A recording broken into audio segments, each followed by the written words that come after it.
ஆண்டாள் ஆழ்வார் எம்பெருமானார் ஜியர் திருவடிகளே சரணம். சுடிக் கொடுத்த நாச்சியார் திருவடிகளே சரணம். அஞ்சி குடிக்கொரு சந்ததியாய் ஆழ்வார்கள் தஞ்சையில மிஞ்சி நிற்கும் தன்மையலாய் பிஞ்சாய் வழுத்தாலை ஆண்டாளை பக்தியுடன் நாளும் வழுத்தாய் மனமே மகிழ்ந்து. சுவாமி மனோரமர்கள் கூற்றின்படி சுடிக் கொடுத்த நாச்சியார் திருப்பாவை இன்றைய பாசுரத்தில் பகவானுடைய நடை அழகையெல்லாம் அனுபவிக்கணும்னு பார்க்கறாலாம் சுடிக் கொடுத்த நாச்சியார். நமக்கு நடை அழகு அப்படின்னா நமக்கு ஸ்ரீரங்கம் தான், கொடை அழகு அப்படின்னா காஞ்சிபுரம் தான், புஷ்பத்துக்கு அழகு அப்படின்னு சொன்ன திருமலை தான். அதுதான் புஷ்ப தியாக போக மண்டபங்களிலே பனிப்பூவும் ஆலவட்ட கைங்கரியமிலே அந்தரங்க வீணை அப்படின்னு எடுத்து காட்டுவார் சுவாமி ஆச்சாரியத்தில் மிக விசேஷமாக அழகிய மணவாள பெருமாள் நாயனார். அதுபோல இன்றைய பாசுரத்தில் மாறி மலை முழஞ்சி மன்னி கிடந்துரங்கம் சீரிய சிங்கம் அறிவுற்று தீவிழுத்து வேறு மயிர்வங்கம் எப்பாடும் பெயர்ந்துதறி மூறி நிமிர்ந்த முரங்கை பரப்பட்டு போதருமா போலே நீ பூவை பூ வண்ணா உன் கோயிலின்றும் எங்கனே போந்தளை ஓக்குடையை சீரிய சிங்காசனத்திலிருந்து யாம் வந்த காரியம் ஆராய்ந்து அருள் ஏலோர் எம்பாவா என்று எடுத்து காட்டுகிறாள் சுடிக் கொடுத்த நாச்சியார். அதாவது நேற்றைய பாசத்தில் மிக விசேஷமாக அனுபவித்தோம். அங்கன்மா ஞாலத்து அரசர் அபிமான, நம்முடைய தேக அபிமானத்தை விட்டுட்டு தான் பெருமாள் கிட்ட போகணும், நம்முடைய அகங்கார மமகாரங்களை விட்டுட்டு தான் பெருமாள் கிட்ட போகணும். அதுபோலலாம் யாரெல்லாம் இருக்கிறார்கள், இப்பேற்பட்ட பெரிய பெரிய அரசர்கள் எல்லாம் உம்முடைய பள்ளிர் கட்டிற் கீழே கண்ணனுடைய கட்டிலுக்கு கீழே அமர்ந்து கொண்டிருக்கிறார்களாம். தன்னுடைய தேகாபிமானத்தை விட்டு அகங்கார மமகாரங்களை விட்டு அதையெல்லாம் நேற்று காட்டினால் ஆண்டாள். அப்போ காட்டின உடனே பகவான் கண்ணன் சொன்னாராம், ஓ நீங்கள் பிராட்டி துணை கொண்டு வந்திருக்கிறீர்களோ, உங்களுக்கு என்ன செய்ய வேண்டும், உமக்கு செய்வதற்காகத்தானே நான் இந்த அவதாரமே எடுத்தேன். இந்த கண்ணுடைய அவதாரம் உங்க குலத்துல பிறந்ததற்குடைய பலனே என்ன, உங்களுக்கு என்ன வேண்டுமோ அதை செய்வதற்காகத்தான் காத்துக்கொண்டிருக்கிறேன் அப்படின்னு பகவான் கண்ணன் சொன்னாராம். அப்ப சொன்ன உடனே அங்கு சுடிக் கொடுத்த நாச்சியார் மிக அழகாக சொல்லுகிறாள், ஏன் எங்களுக்காக எழுந்து உன் நடையழகை காட்டினால் ஆகாதோ. அது எப்படி, மாறி மலை முழஞ்சில் மண்ணி கிடந்துறங்கும் சீரிய சிங்கம். சிங்கமானது ஒரு குகையிலிருந்து வெளியே வந்ததுன்னு சொன்ன இப்படி பார்க்குமா, இப்படி பார்க்குமா, தலையை நன்றாக ஆட்டுமா. ஏன்டா இந்த சிங்கம் இப்படி பண்ணுது அப்படின்னா, தனக்கு நிகர் யாரும் இல்லை என்ற ஒரு ஆணவமா அப்படின்னு சொன்ன சிங்கத்துக்கு இருக்கலாம். ஆனா பரபிரமமான இத பகவான் கண்ணன் ஆண்டாள் சொன்ன உடனே நான் ராகவ சிம்மனாக வரணுமா, நரசிம்மனாக வரணுமா, வராக சிம்மனாக வரணுமா, எப்பேற்பட்ட சிம்மங்கள் ஒண்ணு இருக்கிறது அல்லவா, அதெல்லாம் கண்ணனுக்கு ஞாபகம் வந்துச்சான்.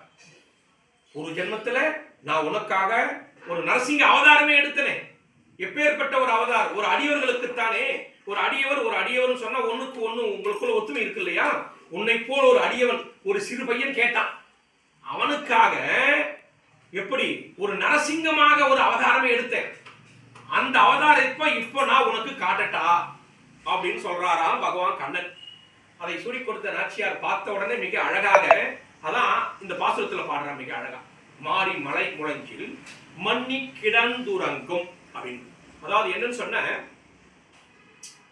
6 மாச காலம் மழை காலமா இருக்கும், 6 மாச காலம் வெயில் காலமா இருக்கும். அப்போ அந்த மழை காலத்துல என்ன பண்ணுமா, அனைவரும் அந்த குகைக்குள்ள இருக்கும். ராமர் சீதா பிராட்டியை தேடுவதற்காக அப்பதான் முதல்ல சுக்ரீவனை நட்டு கொள்றார். அப்ப நட்டுவன வாலியை கொண்டு சுக்ரீவனுக்கு ராஜ்யத்தை கொடுக்கிறார். அந்த ராஜ்யத்தை பெற்ற உடனே ராமர் சொல்றார், இப்பொழுது மழைக்காலமாக இருக்கிறது, நீரும் இப்பதான் ராஜ்யத்தை பெற்றிருக்கிறீர், இந்த 3 மாத காலம் போகட்டும், அப்புறம் சீதா பிராட்டியை தேடலாம் அப்படின்னு சொல்றார் மிக விசேஷமாக.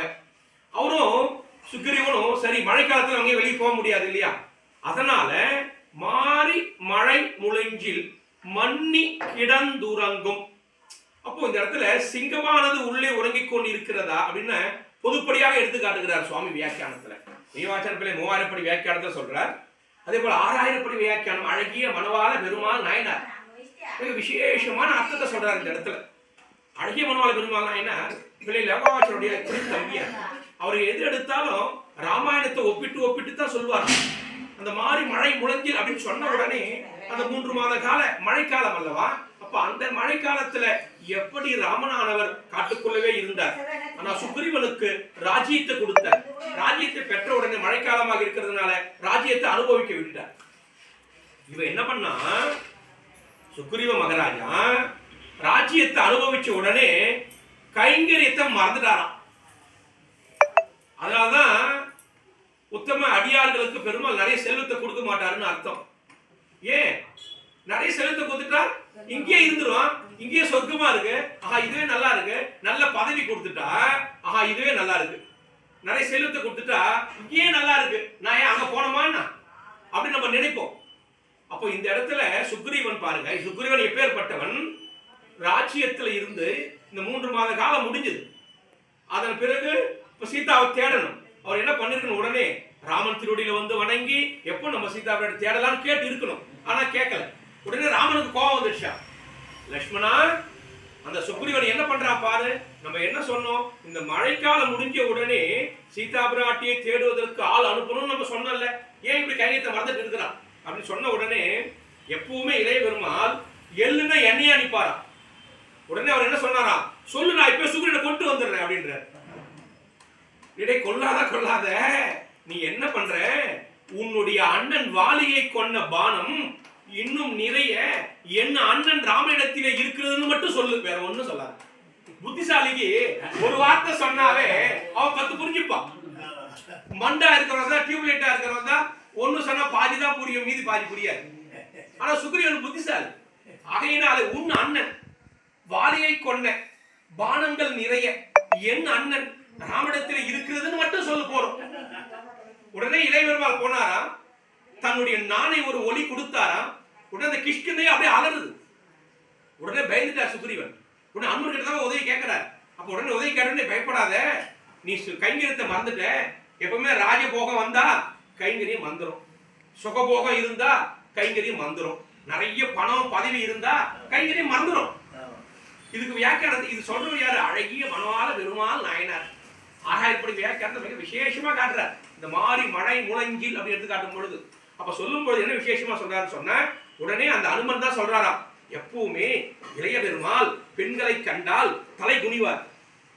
நீ போனா உன் தலை போடும், நீ இப்ப இளைய பெருமாள்கிட்ட போவாத, ஆனால் தாரை அமுச்சு வை அப்படின்ற. உடனே தாரையானவள் பழத்தை எல்லாம் கொண்டு போய் இளைய பெருமாள்கிட்ட கொடுக்குறாளாம். இளைய பெருமாள் அதை பார்த்த உடனே அப்படியே தலை குனிஞ்சிக்கிட்டார். ஏன்னா பெண்களை பார்த்த உடனே தலை குனிஞ்சு கொள்வார் இளைய பெருமாள். கைங்கரியத்தில் அந்த அளவுக்கு ஸ்ரீமான். அதனாலதான் அவருக்கு கைங்கரிய ஸ்ரீமான் அப்படின்னு பேர் இளைய பெருமாளுக்கு. ராம சௌந்தரியம் ராம கைங்கரியம் அது ஒன்றே அவனுடைய குறிக்கோள். இந்த பழத்தை சாப்பிடலாமே அப்படின்னு கேட்கிறார். இந்த பழமானது நாய் சாப்பிட்டதுக்கு மிச்சம் அப்படின்றார் யாரு, இளைய பெருமாள். என்ன அப்படி சொல்லிட்டு, இப்பதான் மரத்திலிருந்து ஃப்ரெஷ்ஷா நான் பறித்துக் கொண்டு வருகிறேன் அப்படின்னு சொல்றா தாரை. இல்ல இல்ல, எப்பொழுதுமே நான் என் ராமன் சாப்பிட்ட மிச்சத்தை தான் சாப்பிடுவேன். அப்ப என்ன, நம்ம திருவாராதனம் பண்ண பெருமாள் பிரசாதத்தை தான் நம்ம சாப்பிடணும், மத்தத்தை சாப்பிடக்கூடாது. அப்ப மத்தத்தை சாப்பிட்டா நாய் சாப்பிட்டது மிச்சம்னு அர்த்தம் இது. அது இதை எடுத்து காட்டுகிறார்கள்.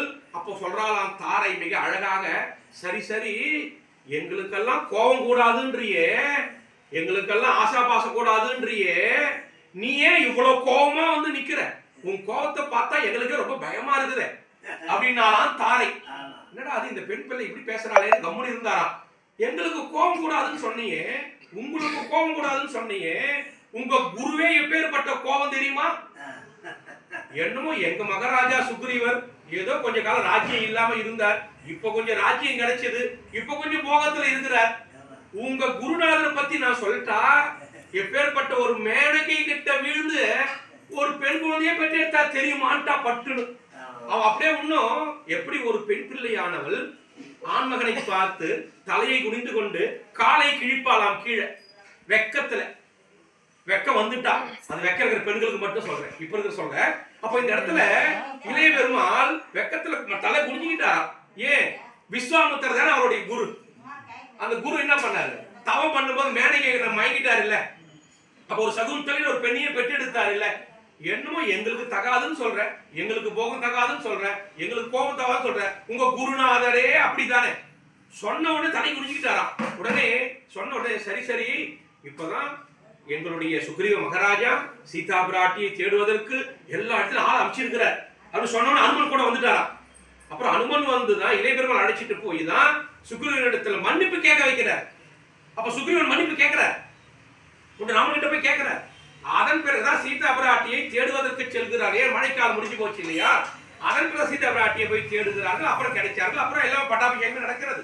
அப்ப அங்க இந்த வியாக்கியானத்துல மறைத்து சொல்கிறாளாம் சுடி கொடுத்த நாச்சியார். மாறி மழை முழங்கில் மன்னி கிடந்துறங்கம் சீரிய சிங்கம் அறிவுற்று தீவிழித்து. அந்த சிங்கமானது குகையிலிருந்து வெளியே வந்ததுன்னு சொன்னாவே அவருடைய கண் பார்வை பார்த்த உடனே எதிரிகள் எல்லாம் நாசமா போயிடுவார்கள். எதிரிகள் அப்படியே அடங்கி விடுவார்களாம். அது போலதான் இங்க பெருமாள் உள்ள மூலவர்கிட்ட இருந்து வந்தாருன்னு வச்சுக்கோங்களேன், அங்க ஒரு சர்ப்பகதியா இருக்கும். அந்த நடை அழகு சர்ப்பகதியில பாம்பு எப்படி புஷ்ஷுன்னு வரும், இப்படி மேல பார்க்கும். பார்த்த உடனே இப்படி இப்படி வருவார். கீழே இறங்கி அந்த படியை விட்டு கீழே இறங்கினாருன்னா அங்கிருந்து சிம்மகதி, ஒரு சிம்மம் எப்படி நடக்கும் அது போல சிம்ம கதியில வருவார். அங்கிருந்து வெளியே வந்துட்டாருன்னா ஒரு கஜகதி, ஒரு யானை எப்படி நடக்கும் அந்த யானையை போல் நடந்து வருவாரா ஒரு கஜகதி. அந்த ஆயிரங்கால மண்டபத்துல இருந்து நீங்க பாத்தீங்கன்னா அங்கதான் கஜகதி ரொம்ப அழகா இருக்கும். அப்போ இப்பேற்பட்ட கருடகதி என்ன, கஜகதி என்ன, சிம்மகதி என்ன, சர்ப்பகதி என்ன, இந்த நடையழகை எல்லாம் எங்களுக்கு காட்டினால் ஆகாதோன்றா. யாரு? ஆண்டாள். யாருகிட்ட? கண்ணங்கிட்ட. அப்ப என்னென்ன இந்த நடையழகை அனுபவிக்கத்தான் நீங்க இங்க வந்தீர்களா? அப்ப இந்த இடத்துல வருவதற்கு காரணமே அதுதானா? நாங்கள் பிராட்டி துணை கொண்டு வந்து இருக்கிறோம். நப்பிண்ணை பிராட்டி எங்க கூட இருக்கிறா. நப்பிண்ணை பிராட்டி தான் எங்களுக்கு இதெல்லாம் சொல்லி கொடுத்தா. அவள் சொன்னதினாலேதான் இப்ப நாங்க வந்திருக்கிறோம். ஆகையினாலே அனுபவம் என்பது என்ன? பகவான் இடத்துல சில கைங்கரியங்கள் பண்றோம்னு சொன்னா கடனேன்னு பண்ணக்கூடாது, கடமையேன்னு பண்ணக்கூடாது, ஐயோ பண்ணி தொலைக்கிறதேன்னு பண்ணக்கூடாது. விசுவாசத்தோடு பண்ணணும், ஆசையோடு பண்ணணும், மேலும் மேலும் பண்ணணும். அததான் இங்கு சுடி கொடுத்த நாச்சியார் மிக அழகாக சொல்லுகிறார். மன்னி கிடந்துறங்கம் சீரிய சிங்கம் அறிவுற்று தீவிழித்து. அது வேரி மயிர்பங்கம் எப்பாடும் பேர் உதறி. எப்படி அந்த சிங்கமானது குகையிலிருந்து வெளியே வந்ததுன்னு சொன்ன இப்படி பார்த்து தன்னுடைய மயிர் கூச்சரியுமா. அந்த பார்த்த உடனே தீவிழித்து, அந்த கண் பார்வை பார்த்த உடனே எதிரிகள் இருக்கக்கூடிய இடங்கள் இல்லாமல் போய்விடுவார்கள். அதுபோல் நீ எனக்கு நடந்து காட்டணும். அந்த நடகெல்லாம் நாங்க இங்க அனுபவிக்கணும். வேறு மயில் பொங்கம் எப்பாடும் பேர்ந்து உதறி சீரிய சிங்கம் அறிவுற்று தீ விழித்து எடுத்து காட்டுகிறார்கள். மிக விசேஷமாக என்னன்னு சொன்ன இந்த இடத்துல நரசிங்கனுடைய உருவத்தை காட்டுகிறாளான்னு சொன்ன இந்த இடத்துல பகவானுடைய ஆசிரிதமான வாட்சல்ய சுவாமித்துவ சௌலபிய குணங்களை எடுத்து காட்டுகிறதுன்னு சொல்றார் சுவாபதேசத்துல சுவாமி. ஏன் பகவான் நம்மை பார்க்கிறானே என்றால் பார்த்த உடனே வாட்சல்யம் தானாக வருமா, சௌலபியம் தானா இருக்குமா. இத்தனை பல காலம் என்கிட்ட நீ வராம போயிட்டியே, இப்பொழுதுதானே நீ வந்திருக்கிறாய், உனக்கு ஞான பக்தி வைராகியத்தை கொடுக்கிறேன், பரபக்தி பரஞான பரபக்தியை உனக்கு கொடுக்கிறேன், இதையெல்லாம் பெற்றுக்கொண்டு என்னிடத்திலே நீ வருவாயாக என்பது இதுக்கு சுவாபதேசம் எடுத்து காட்டுகிறார்கள் தொட்டாச்சாரியார் சுவாமி. மிக விசேஷமாக அதுதான் இங்க ஆண்டாள் சொல்றா. மிக விசேஷமா அடுத்து சொல்றாரு இந்த இடத்துல சீரிய சிங்கம் அறிவுற்று தீவிழித்து வேறு மெய்பங்கம் எப்பாடும் பேர்ந்துதறி மூறி நிமிர்ந்து முரங்கை புறப்பட்டு போதருமா போலே நீ பூவை பூ வண்ணா. அது எப்படி அந்த சிங்கமானது வெளியே வந்து கர்ஜித்து கர்ஜித்து இப்படி அப்படி பார்க்குமா. போதருமா போலே நீ பூவை பூ வண்ணா உன் கோயில் என்றும் எங்கனே போந்தளி கோப்புடையை.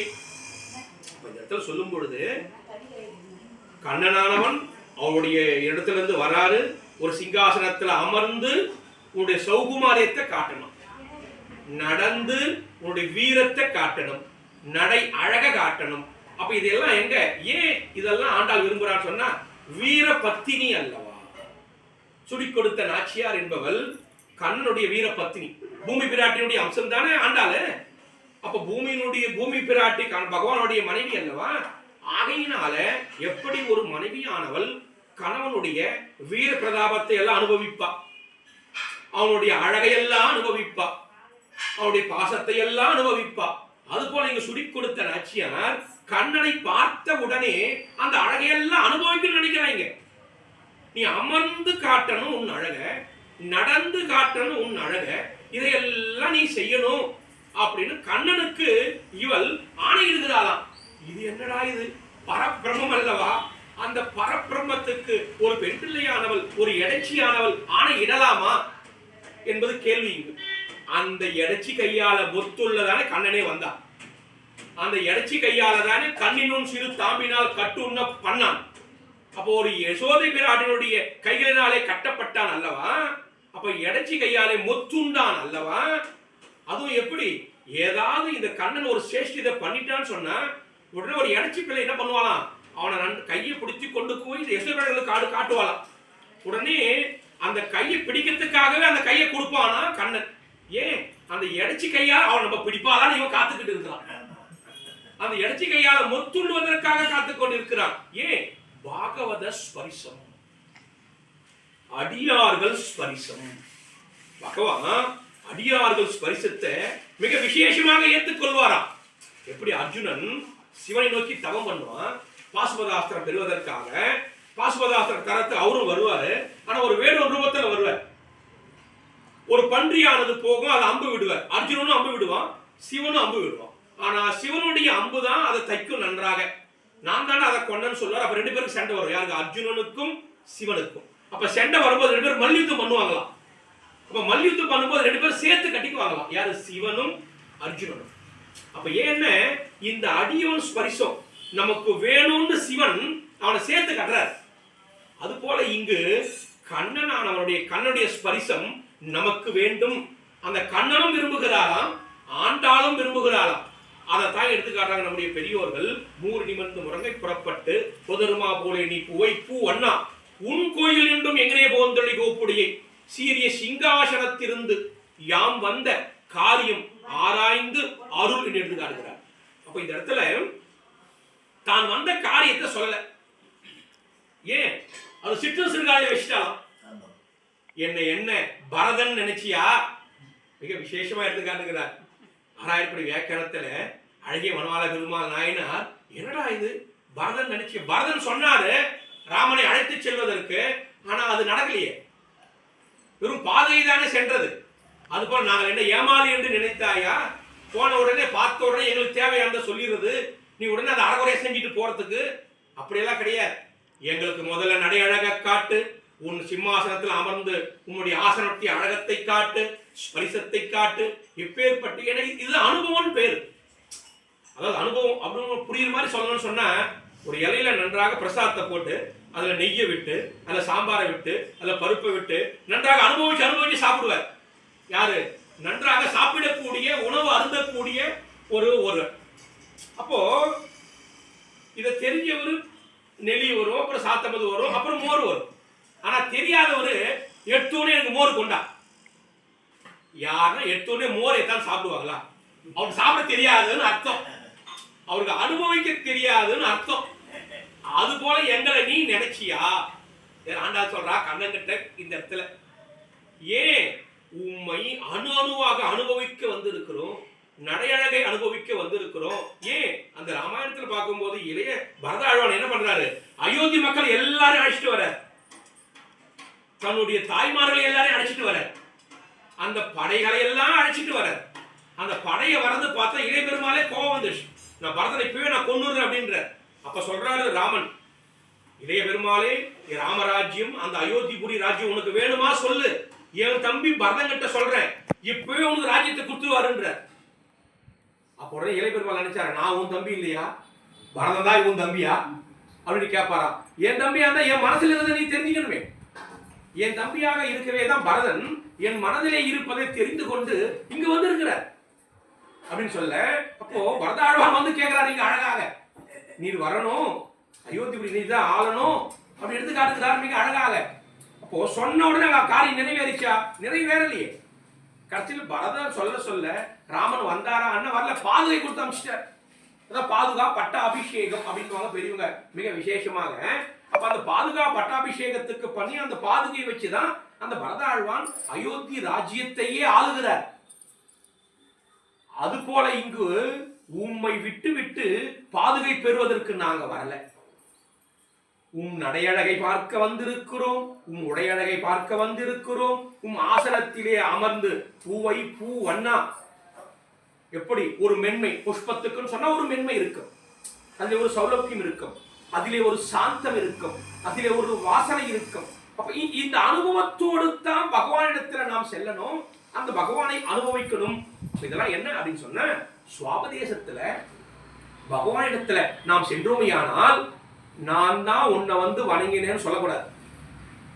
நம்மை வணங்க வைத்தது பகவான், நமக்கு பிறவி கொடுத்தது பகவான். ஏன் இப்ப நம்மளா போய் பெருமாளை வணங்கி இருந்தா எத்தனையோ ஜென்மம் எடுத்துமே அப்பயே வணங்கி இருக்கலாமே. பல கல்ப கோடி ஜென்மம் நம்ம எடுத்திருக்கிறோம். ஆழ்வார் கேட்கிறாரு பெருமாள் கிட்ட போய், ஷீராப்தியில படுத்துங்கிறார். அப்ப கேட்ட உடனே, நீர் படுத்துங்கிறீரே, இந்த ஷீராப்தினா பால், அந்த ஷீராப்தி எப்பேற்பட்டது, இந்த பூலோகத்தை விட 3 மடங்கு பெரியதான். அதை கேட்கிறாரு மிக அழகாக ஆழ்வாரு. இந்த பால் பெரியதா, நான் ஒரு பிறவி எடுத்து என் தாயின் மார்பிலே முளைப்பால் குடிச்சிருப்பேன், அந்த பால் பெருசான்னு கேட்கிறார். அப்ப சொல்றார் பெருமாள் மிக அழகாக, நீ உன் தாயின் மார்பிலே முளைப்பால் குடித்தாயே அதுதான்டா பெருசு, இந்த ஷீராப்தி பெருசு இல்லைன்னா. அப்ப எத்தனை பிறவி, இந்த உலகத்துல 3 உலகம் பெருசு ஷீராப்தி. அவ்வளோ பால் அங்கே கொட்டி கிடக்கின்றன, அந்த பால் மேலதான் பெருமாள் படுத்துக்கிட்டு இருக்கிற. அப்ப அந்த பால் பெருசு இல்ல, நீ பல பிறவி எடுத்தாய், புனரபி ஜனனம் புனரபி மரணம், பிறந்து கொண்டே இருக்கிறாய், இறந்து கொண்டே இருக்கிறாய். அப்ப நீ ஒரு தாய் கிட்ட முளைப்பால் குடிச்சிருப்ப, அதுதான் பெருசு அப்படின்னாராம். அப்ப அவ்வளவு பிறவி நம்ம எடுத்திருக்கிறோமே, அப்ப பெருமாளை வணங்கி இருக்கலாமே, அப்ப நம்ம வணங்கலையே. அப்ப என்ன, பகவானுடைய ஜாயமான கலகடாட்சம் அப்பொழுது இல்லை, இப்ப வணங்கி இருக்கிறோம். பகவானுடைய ஜாயமான கலகடாட்சம் இப்ப வந்து இருக்கிறது. ஆகையினாலே நம்மை வணங்க வைத்தது பெருமாள், நம்மை வரவழைத்தது பெருமாள், நம்மை சரணாகதி பண்ண வைத்தது பெருமாள். அப்ப இது எல்லாம் அதனால அவனின்றி ஒரு அணுவும் அசையாது. அப்ப இதத்தான் இங்கு மிக விசேஷமாக சுடி கொடுத்த நாச்சியார் சொல்றாளாம். பூவை பூ வண்ணா உன் கோயில் நின்றும் எங்கனே போந்தருளி. அப்ப என்னன்னா, நீர் அமர்ந்து கொண்டு யாம் வந்த காரியம் என்ன, அது உனக்கு தானே தெரியும், எனக்கு தெரியாது. எவன் படைச்சது நீர், உலகத்தை படைச்சது நீ, எனக்கு பிறவி கொடுத்தது நீ, என்ன கைங்கிறதுக்கு வந்தது எனக்கு தெரியாது, ஒண்ணுமே உனக்கு தானே தெரியும்.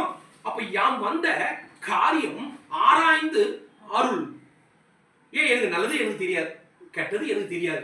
ஒரு தாய்க்கு அல்லவா பிள்ளையினுடைய நல்லது எது கெட்டது எது தெரியும். ஒரு தாய்க்கு அல்லவா அந்த குழந்தைக்கு எப்ப பசிக்குது எப்ப கல்வி கொடுக்கலான்னு தெரியும். ஒரு தாய்க்கு அல்லவா அந்த குழந்தைக்கு தேவையானதை செய்வாள்.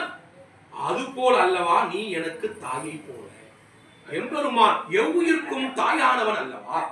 ஆகையினாலே யாம் வந்த காரியம் என்ன என்று எனக்கு தெரியாது, ஆனால் உமக்கு தெரியும். எம்மை எதற்காக படைத்தாய் என்பது உமக்கு தெரியும், எமக்கு எதற்காக இந்த பிறவியை கொடுத்தாய் என்பது உமக்கு தெரியும். ஆகையினாலே யாம் வந்த காரியம் ஆராய்ந்து அருள். ஆராயாம அருளாத. அங்கு கண்ணனுக்கு ஆணையிடுகிறாள் ஆண்டாள். என்னடா இது, இப்படி கூட வீரபத்தினி அவள் ஆணையிடுவாள். ஏன், பக்கத்தில் அண்டை கொண்ட பலம். எப்படி சுக்ரீவன் வாலிகிட்ட சண்டைக்கு போகும்போது ராமனை அண்டை கொண்ட பலம், அதுபோல இப்ப கூட யாருகிறா, நப்பிண்ணை பிராட்டி இருக்கிறா. ஆண்டாளுக்கு துணையாக நப்பிண்ணை பிராட்டி கூட இருப்பதினாலே கண்ணனுக்கு ஆணையிடுகிறார். அப்ப ஆணையிட்டு கைங்கரியத்தை பெற்றுக் கொள்கிறார். இது போல் செய்யலாமா சொன்னா கைங்கரியத்தை பெற்றுக் கொள்ளலாம், தப்பில்லை. கைங்கரியமானது பகவான் நமக்கு மட்டும் அல்லவா, அவனுக்கு நமக்கு. அதனால தானே அது அடுத்து சொல்ல போறாளே, அடுத்தடுத்து வரும்போது உறவேல் நமக்கு இங்கு ஒழிக்க ஒழியாத சொல்ல போறாள் அல்லவா.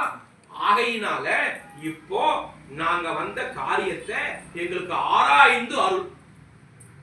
ஆராயாம அருளாத. ஏன், பணத்தை வாங்கிட்டு போயிட மாட்டேன், பிரம்ம பதவி வாங்கிட்டு போயிட மாட்டேன். இது போல் தன்னைத்தானே தானே பெருமாள் பெருமாள் ஒருத்தன் நினைச்சிட்டு இருந்தான். யாரு, பவுண்டரிக வாசுதேவன் ஒருத்தன். அவன் கண்ணனை போல வேஷம் போட்டுக்கொண்டு நான் தான் கண்ணன் இருந்தானா. உடனே அவனும் கண்ணன் நண்பன் தான். சீமாலிகன் அவனோடு தோழமை கொள்ளவும் வல்லாய், சாமாறு அவனை சக்கரத்தால் தலை கொண்டாய். பெரியாளர் மிக அழகா பார்த்தார். அதான் பவுண்டரிக வாசுதேவன் என்னன்னா, கண்ணனுக்கு நண்பன், கண்ணன் அவனை நண்பனாக வைத்துக் கொண்டு இருக்கிறார். ஆனாலும் அவனுக்கு கண்ணன் மேல ஒரு பொறாமை. அவன் என்ன சொல்றான், நான் உன்னோட பெரியவன் ஆயிடு போறேன்னு சொல்லிட்டு சக்கரத்தை மட்டும் எனக்கு கத்துக்காம கொடுத்துட்டேன். எனக்கு சக்கரத்தை எப்படி விடணும்னு எனக்கு கத்துக் கொடு, எனக்கு எல்லாத்தையும் கத்து கொடுத்தேன். சக்கரத்தாழ்வார மட்டும் எப்படி விடணும்னு தெரியாது, எப்படி வாங்கணும்னு தெரியாது, எனக்கு கத்து கொடுறான்ற. அதை நீ எனக்கு கத்து கொடுத்தா உன்னை விட நான் பெரியவன் ஆயிடுவேன், அதனாலதான் நீ எனக்கு கத்து கொடு. அப்ப இதான் பொறாமைன்னு பேர். நாம் அடியார்கள் ஒருவர் இருக்கிறோம் சொன்ன அவர் தான் மிக உயர்வானவர், நான் மிக சின்னவன் நினைக்கணும். அவர் சின்னவன் நான் தான் பெரியவன் நினைச்சா இது போல அவசாரம் வந்துருமா. அப்ப பாருங்க இங்க சொல்றார் மிக அழகாக அந்த பவுண்டரிக வாசுதேவன். அப்ப இது பெரியாழ்வார் மிக பாடுறார். சீமாலிகன் அவனோடு தோழமை கொள்ளவும் வல்லாய் ஷாமாறு அவனை சக்கரத்தால் தலை. இப்ப தலை அறுக்கு போறார். ஏன்? அவன் பொறாம வந்துருச்சு, அகங்காரம் வந்துருச்சு, மமகாரம் வந்துருச்சு. கண்ணனை விட நான் தான் பெரியவன், நான் தான் மிக அழகானவன், நான் தான் மிக உயர்வானவன். அப்ப நான் என்பது வந்துருச்சு. அப்ப கண்ணன் சொல்றார், இந்த சக்கரத்தை எல்லாம் வாங்க முடியாதா? சொன்ன கேளுடா, எனக்கு கத்துக்கொடு, நான் வாங்குவேன். சரி, சக்கரத்தை என்ன பண்ணாரு? கையை இப்படி வரல, இப்படி வச்சார். இந்த சக்கரத்தை இப்படி கழுத்துக்கு நேரா வச்சுக்கோ, அந்த சக்கரத்தை இப்படிதான் விடணும், திரும்ப வரும்போது இப்படிதான் வாங்கணும் அப்படின்னார். அவனும் ஆணவத்தால சக்கரத்தாழ்வார் பகவானுக்கு நீ அடிமை என்பதை உணர்ந்து, நான் பகவானுக்கு அற்று தீர்ந்த அடிமை, அடியேன் தாசன் அப்படின்னு சொன்னா அந்த சக்கரம் நமக்கு மாலையா விழும். நான் தான் பெரியவன், நான் தான் எல்லாமே, பகவானை விட நான் தான் ரொம்ப ரொம்ப பெரியவன் அப்படின்னு நீ நினைச்ச, பகவானுக்கு எதிரம்பு தோத்த உன் தலையை கொண்டு போடும். இப்படி எடுத்து கொடுத்தாரு. அந்த சக்கரம் போச்சு. இந்த பாரு, இப்படி கழுத்துக்கு நேரா வச்சு சக்கரத்தை வாங்கலான்னு பகவான் அண்ணன். அந்த சக்கரத்தை இப்படி வச்சு இவன் வாங்கலான்னு இப்படி பார்த்தான். சக்கரம் நேரா வந்தது, அவன் தலையை கொண்டுச்சு. சீமாலிகன் அவனோடு தோழமை கொள்ளவும் வல்லாய். அவன் சீமாலிகன், அவன் பவுண்டரிக வாசுதேவன். அவன் கிட்ட தோழமையா தான் இருந்த. ஆனா அவன் எப்போ அகங்கார மமகாரத்தோடு உங்ககிட்ட வந்தான், தேகாபிமானத்தோடு வந்தான், நான் தான் நான் தான் நான் தான் அகங்கரித்து இருந்தான். அப்போ உன்னையே எதிர்க்க ஆரம்பித்தான். உன்னையே எதிர்க்க ஆரம்பித்ததுனால இனிமேல் இருந்த நிறைய அபசாரப்படுவான், நிறைய பாவம் பண்ணுவான். அவன் பாவத்தை போக்கணுங்கிற வழி இல்லை, அவன் தலையை தான் எடுக்கணும். எடுத்துட்டார் தலையை. அப்ப இதைத்தான் பெரியாழ்வார் அழகாக பாடுகிறார். சீமாலிகன் அவனோடு தோழமை கொள்ளவும் வல்லாய் ஷாமாறு அவனை சக்கரத்தால் தலை கொண்டாய். அது போலவா நாங்க இங்க வந்திருக்கிறோம். ஆண்டாள் சொல்றா மிக விசேஷமா, நாங்க எப்படி வந்திருக்கிறோம்? நீ கூப்பிட்டு நாங்க வந்தோம், நீ எங்களை வரவழைச்சு நாங்க வந்தோம், பிராட்டி துணை கொண்டு நாங்க வந்திருக்கிறோம். நாங்க வந்தது, எங்களை படைச்சது நீ அதுக்காக தானே, எங்க குலத்துல பிறந்தது நீ அதுக்காக தானே. ஆகையினாலே யாம் வந்த காரியம் ஆராய்ந்து அருள் ஏலோ என்பாவாய். இது மிக விசேஷமாக எடுத்து காட்டுகிறாள். அப்ப இது பார்த்த உடனே சரி அடுத்து என்ன செய்யணும் அப்படின்னு கேட்பாராம். நீ எனக்கு நடந்து காட்டு அப்படின்னு அடுத்து பல்லாண்டு பாட போறா. அடுத்த நாளைக்கு பாசுரத்துல என்ன பல்லாண்டியே, பல்லாண்டு பாடிய குலத்திலே பிறந்தவள் அல்லவா இவள். பெரியாழ்வார் தானே பல்லாண்டு பாடினார்.